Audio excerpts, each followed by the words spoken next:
The duel on Virelon X. The air was hot and thick with dust. Thousands of alien eyes stared down from the high walls of the arena.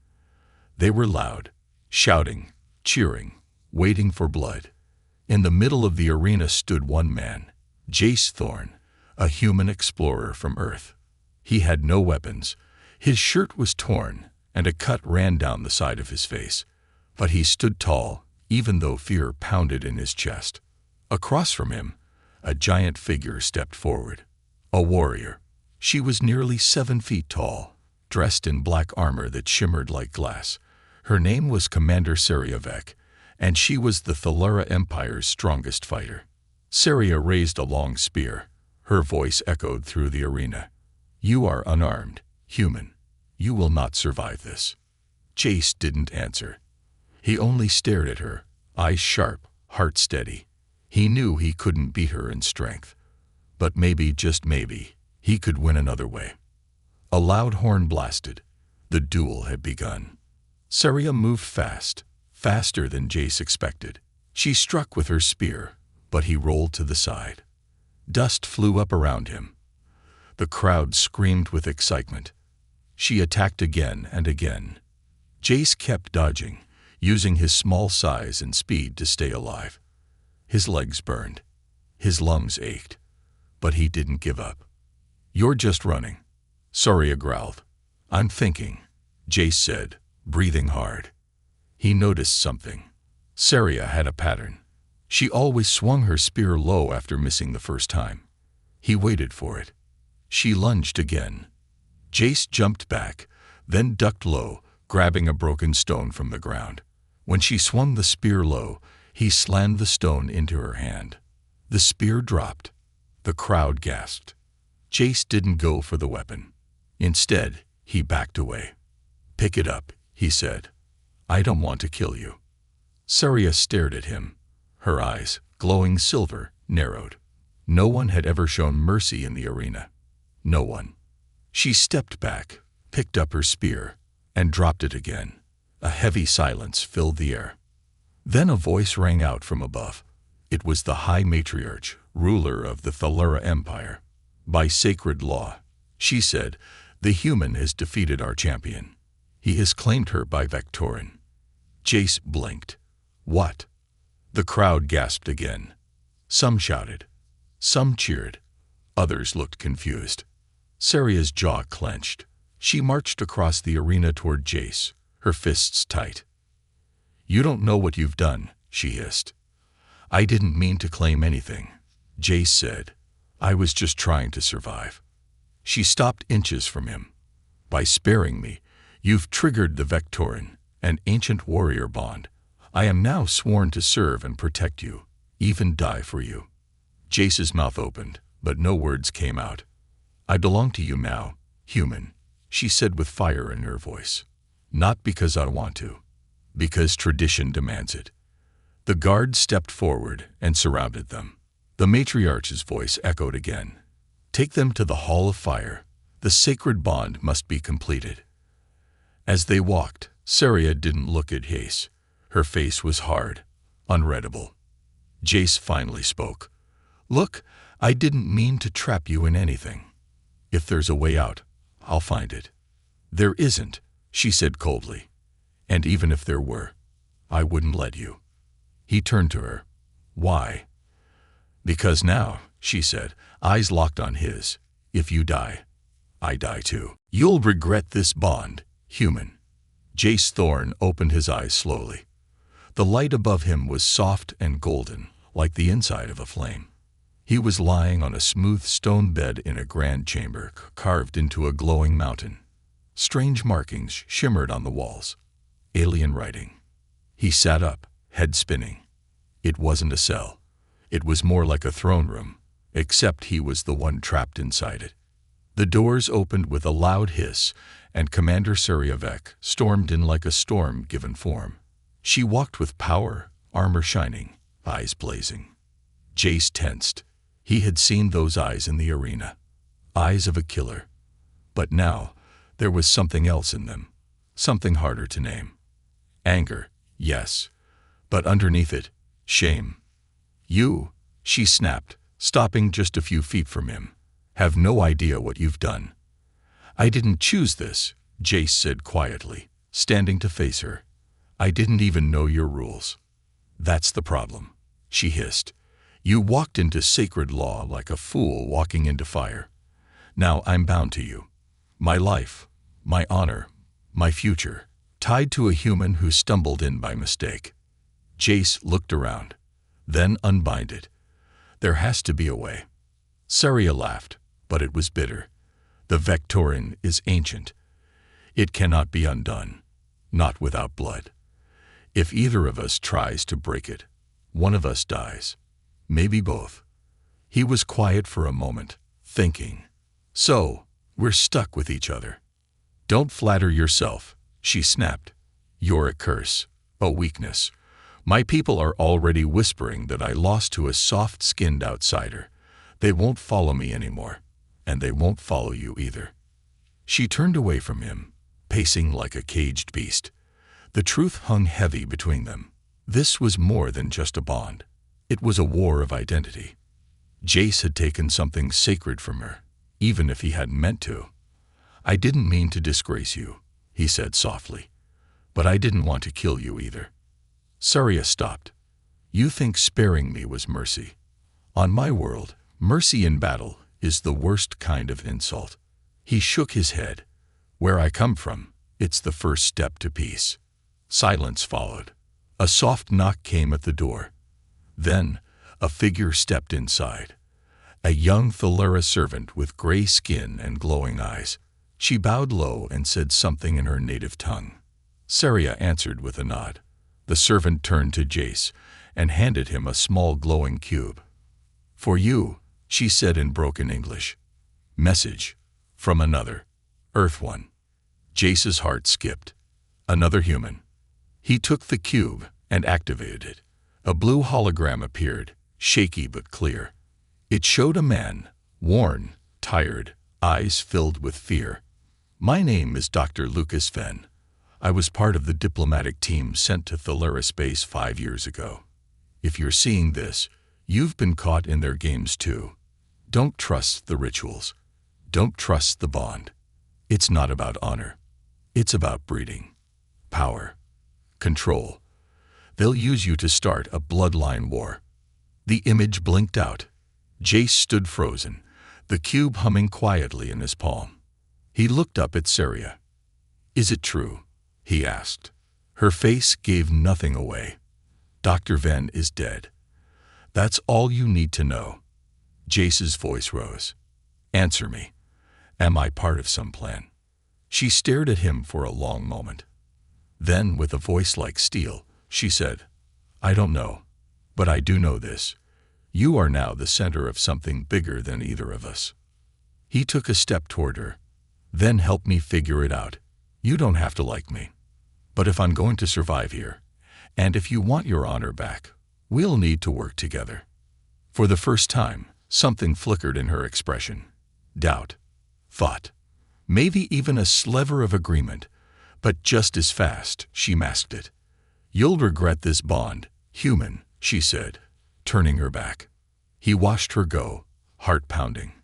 He didn't know what scared him more, the lies hiding in this place, or the truth waiting to be revealed. Assassins in the shadows.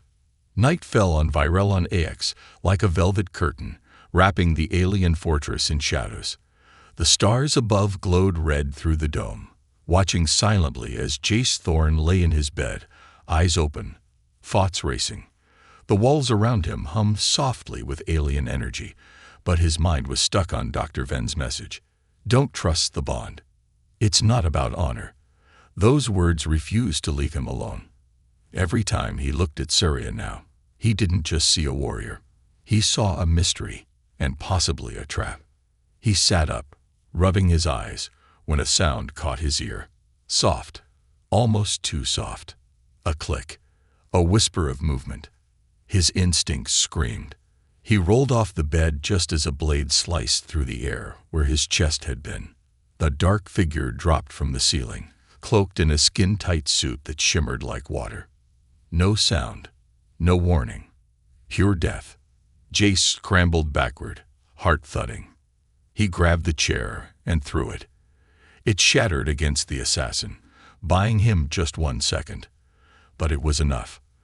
The door burst open, and a blur of silver and black crashed into the room. Saria. She didn't hesitate.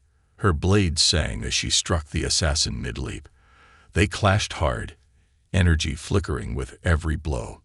Jace could only watch, stunned, as she moved like lightning. For every slash, she countered. For every kick, she turned and drove her elbow into the attacker's ribs. But there wasn't just one. A second assassin dropped from the ceiling. Then a third. Jace ducked behind the bed as sparks and steel flew across the room. Saria fought like a storm, but she was bleeding, thin blue lines down her arm, her side. The room was chaos. Blades, fists, snarls in a language Jace didn't know. But what he did know was this. Saria was fighting not to win, but to protect him. One assassin leaped at Jace, dagger raised. He grabbed a broken lamp and smashed it into the attacker's face. Not elegant, not trained, just survival. And it worked. The assassin fell back, stunned. Then a sharp cry. Saria drove her blade straight into the last standing enemy. The others were already down. The room went silent. She stood there, chest heaving, blood dripping from her side. Her eyes, those sharp silver eyes, locked on Jace. "Are you hurt?" she asked. He shook his head. "You saved me." "I had to," she said, wiping her blade. "The bond." "No," Jace said slowly. "You didn't have to. You could have let them do it, broken the bond, freed yourself." She didn't answer, just stared. Guards burst into the room, late and breathless. Saria barked something in Thalara, her voice like thunder. The guards quickly dragged away the bodies, bowing low in fear. Once they were gone, Jace looked at her. "Who were they?" "Warlord assassins," she said. "Not all Thalara believe in the bond. Some think you're a threat to our bloodline. A disease. A stain." Jace's breath caught. "And what do you think?" Saria walked to the window. Her armor was cracked now, shoulder bruised, blood on her face. "I think I would have killed them anyway." He stood beside her, even without the bond. She didn't look at him. Maybe. A pause. Then, softer, she added, "You fight back. Even without training. Even without hope. That's not weakness. That's something else." Jace smiled faintly. "We call that being human." Outside the window, the red moons of Varellon glowed like burning eyes. Somewhere beyond the stars, Earth was still out there. But here, now, Jace was part of something bigger, dangerous, twisted in old rules and blood oaths, and he was starting to see the truth. He wasn't a guest in this empire. He was a piece on their chessboard. Suddenly, Saria stiffened. She pressed a small device behind her ear. "The matriarch requests your presence," she said. Jace blinked. "Now?" "Yes. She says it's time. You knew the real reason you're still alive. The High Matriarch's secret." The golden doors of the matriarch's chamber groaned open like the mouth of a giant beast. Jace stepped inside, his heart beating like a war drum. The room was vast and round, lit with hanging orbs that floated in the air like soft suns. Every wall shimmered with moving lights and glowing symbols. It was both beautiful and haunting. At the center, on a raised platform of stone and silver, sat the High Matriarch. She was ancient, older than any being Jace had ever seen. Her skin was pale gold, stretched thin over high cheekbones. Her robes flowed like water, layered in deep crimson and black. Her eyes, two orbs of glowing violet, watched him with cold interest. She didn't look frail. She looked eternal. "Come closer, human," she said, her voice like distant thunder. "We must speak, without lies." Jace approached, unsure if he should bow or stand. He chose to stand. The matriarch raised one long, thin hand. A hologram lit up between them. It showed scenes, images of past battles, of Thalara warriors dying, of strange medical chambers, of children with dull eyes and weak limbs. "Our blood is failing," she said simply. "For over a century, each new generation has grown weaker, slower, less pure." Jace didn't understand at first. "What does that have to do with me?" "You are not the first human to come here," she said, "but you are the first to survive the Vectoran." The words landed like a heavy weight in Jace's chest. "Wait, you planned this?" he asked. "You wanted this bond to happen?" She nodded slowly. "We needed it too. Your kind is genetically strange, chaotic, adaptive. You bond not only in body, but in spirit. That chaos may be the key to saving our people." Jace's jaw clenched. "So I'm not a guest. I'm a test subject." "Not just a subject," the matriarch replied. "A seed, a beginning, a gamble we had to take." He turned away, fists clenched.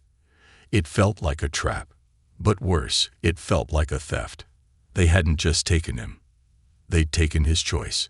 And yet, he remembered Saria, standing in front of him, bleeding, fighting off 3 assassins to keep him alive. That hadn't been planned. That had been real. "So Saria knew?" he asked quietly. The matriarch shook her head. "She knows pieces. Her mother tried to stop this path. She believed in other answers. She failed." Jace turned back, eyes burning. "And what happens now?" The matriarch leaned forward, her voice low and sharp. "Now, the warlords will rise. They see you as poison. They will try to destroy the bond. And her. If that happens, we lose everything. So I ask you, Jace Thorn, will you run, or will you lead?" The silence stretched like the edge of a knife. "I didn't come here to be a leader," he said. "I came here to survive." She smiled, just slightly. "Then survive in a way that changes history." At that moment, the door behind him opened again, and Saria stepped inside. Her armor was repaired, but her eyes told a different story. They had seen the edges of truth, and they were still burning. The matriarch gestured to both of them. "Together, you are the Empire's last hope, but you are also its greatest threat. Choose wisely." As they walked out of the chamber, Saria spoke first. "She told you everything, didn't she?" "Enough," Jace said. Saria nodded. "Then you know what's coming." Jace looked up at the blood-red sky. "I know we're not just surviving anymore. We're in a war. And it's not just theirs, it's ours now too." They didn't speak again as they stepped into the waiting hovercraft. Ahead of them, the clouds split like broken glass, and somewhere in that burning horizon, war was already on its way. Escape from the Sky Fortress. The wind screamed as the Sky Fortress cracked open like a dying star. Sirens howled in alien tongues. Lights pulsed red through the high corridors. Jace ran, heart pounding, breath burning in his chest. Behind him, Saria moved like a shadow, slicing down guards who dared block their path. The floor shook beneath their feet. Somewhere deep in the fortress, engines were failing. But this wasn't chaos. It was rebellion. And they had started it. Just 1 hour earlier, Jace had followed Saria into a restricted chamber buried beneath the matriarch's palace. It wasn't meant for human eyes, not meant for truth. But what he saw there changed everything. Rows of stasis pods filled the room, stretching into darkness. Inside each pod, humans, some still alive, some not. Scars on their skin, tubes in their veins, test subjects, failed experiments. Jace had stood frozen. They'd been doing this for years. Saria's face was stone. "They told us it was for survival. I see now, it was control." Together, they had made their choice. They would not be part of the Empire's lie.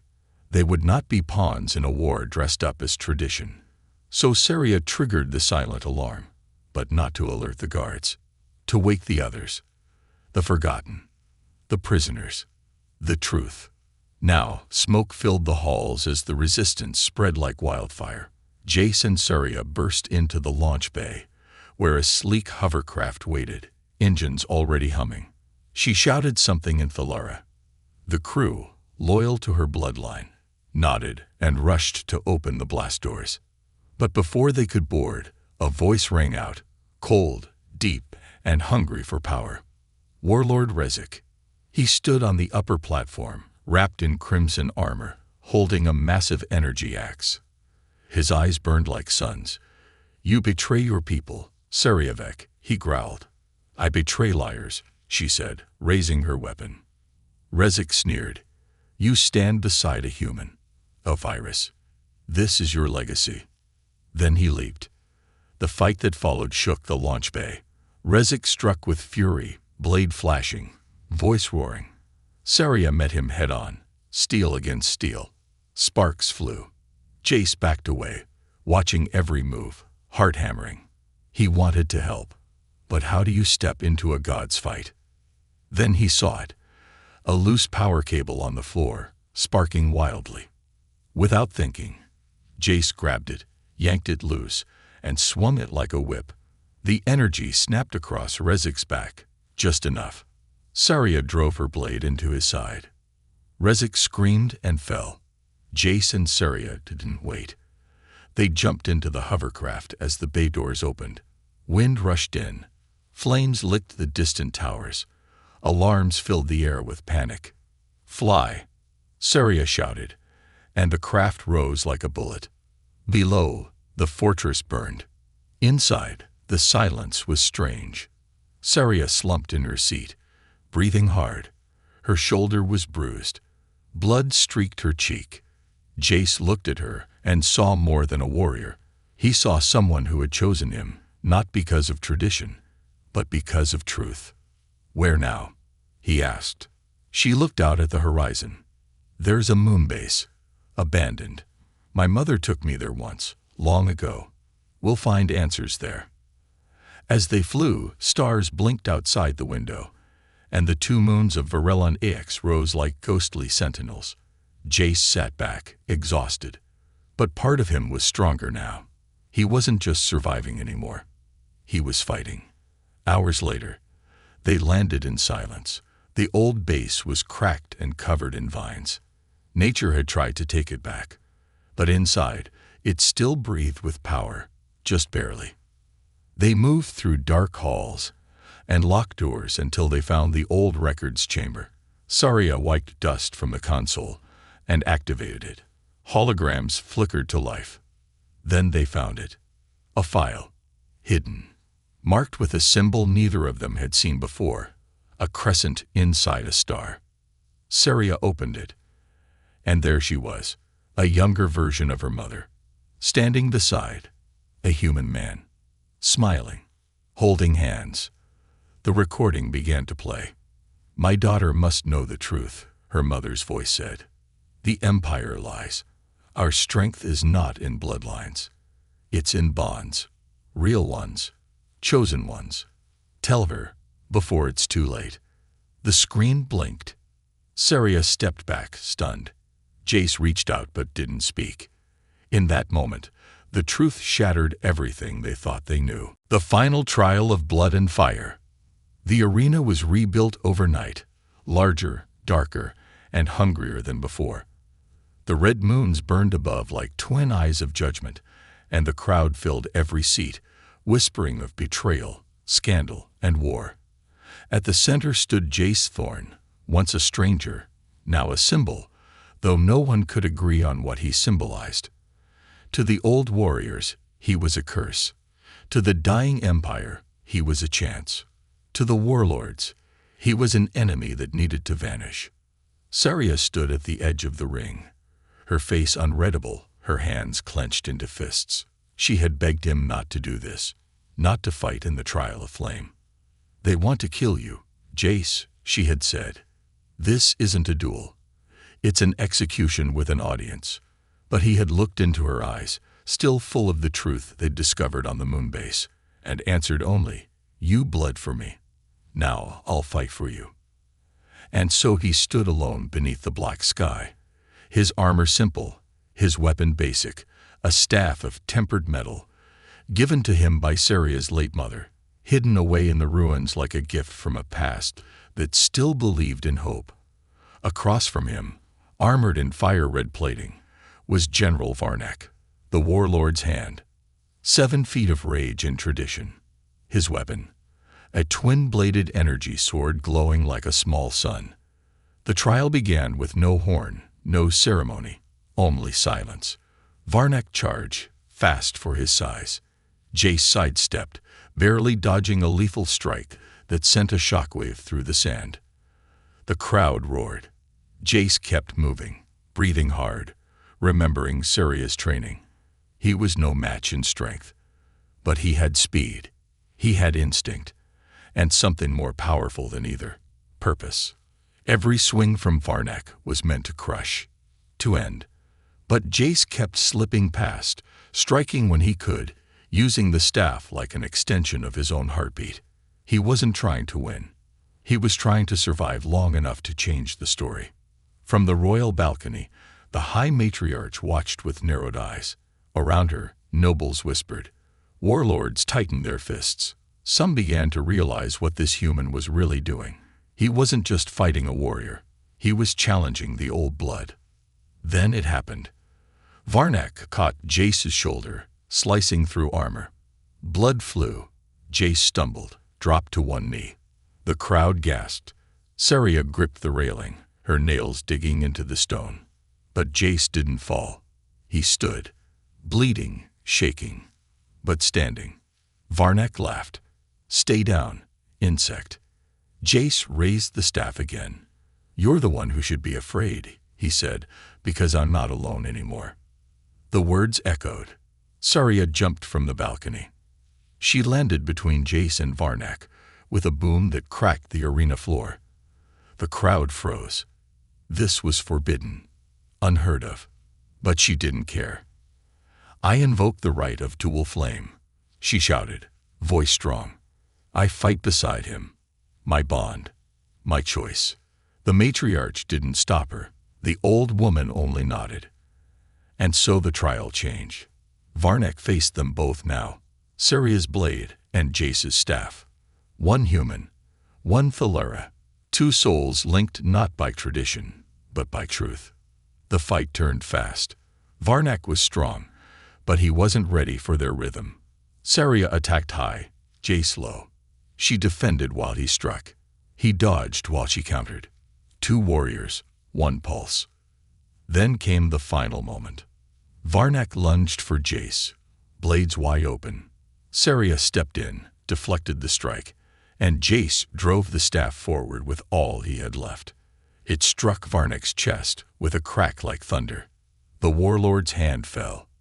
The arena went silent. The trial was over. But just as the crowd began to cheer, another sound pierced the air. A high-pitched whine, a hidden weapon. From the shadows, a rogue warlord fired a death beam, aimed straight at Saria's back. Jace saw it first. He didn't think. He moved. Fast. He threw himself into the path of the beam. Everything went white. And then, silence. By blood, by choice, by love. The light was soft, warm, like morning on earth. Jace floated in it. Pain had vanished. Time felt still. Voices echoed in the distance, some sharp, others gentle, but none of them reached him clearly. He remembered the flash, the beam. Saria's face turning, too late, his body moving on instinct, the heat against his chest. Then, nothing. When his eyes opened, it wasn't to a battlefield. It was to her. Saria sat at his bedside, armor gone, dressed in a deep blue robe. Her eyes were red from tears, something he never thought she could shed. But when she saw him stir, those eyes lit up like stars. She said nothing at first, only took his hand and held it to her cheek. "You're not dead," she whispered, almost in disbelief. "You idiot. You stubborn, beautiful idiot." He tried to smile, but it hurt. "You're crying." "I'm furious," she replied. But I'm crying first. They were in a recovery wing of the royal palace, high above the city, where the sky shimmered with pink clouds and twin moons bathed the towers in soft light. A place meant for the Empire's champions, not for humans. But things had changed. Word of the trial had spread across the planet in hours. A human standing in a sacred arena, bleeding for a Thalura warrior. A warrior who broke ancient laws to fight beside him. And both standing victorious, together. Even the death beam couldn't stop the story. The rogue warlord who fired it had been captured on the spot, executed by the matriarch herself before the crowd. That moment marked the end of the warlord's grip on tradition, the beginning of something else. Days passed. Jace healed slowly, but with the help of Thalura science and Saria's quiet care, he stood again, stronger, scared, but proud of every mark. One evening, he stood on the balcony overlooking the glowing city. The people below lit lanterns in the streets, not for war, for peace. Saria joined him, her hand brushing against his. They'd voted, she said softly. The matriarch is stepping down. She named her successor. Jace turned. Let me guess. Tall, deadly, terrifying glare. She gave him a rare smile. I declined. For now. He raised an eyebrow. Why? Because I want to learn first, she said. About change. About your people. About choices. A silence grew between them, full of things unsaid. Then Jace took a deep breath. Did your mother love him? Saria looked away, eyes distant. Yes, more than she was allowed to. That's why she hid the truth. That's why they silenced her. Jace stepped closer. We don't have to hide. No, she said, looking at him now. We don't. Their hands met, not because they were bound, but because they chose to reach. The Vectoran was no longer a curse. It had become something new, forged in fire, tempered in trust, named not by tradition, but by love. In the months that followed, a new alliance was formed between Earth and Thalura, a bridge between species, built not on contracts or treaties, but on one story, one bond, one fight. Jace and Saria traveled to both worlds, telling their truth. They trained new warriors, not just to fight, but to protect, to listen, to understand. And eventually, they stood together beneath the twin moons once more. This time, in front of both Thalura and human leaders. No weapons, no workeries, just vows, not written in blood, but in choice. The last words of the ceremony echoed far beyond the stars. She tried to kill him. He saved her life. They broke the past and built the future together.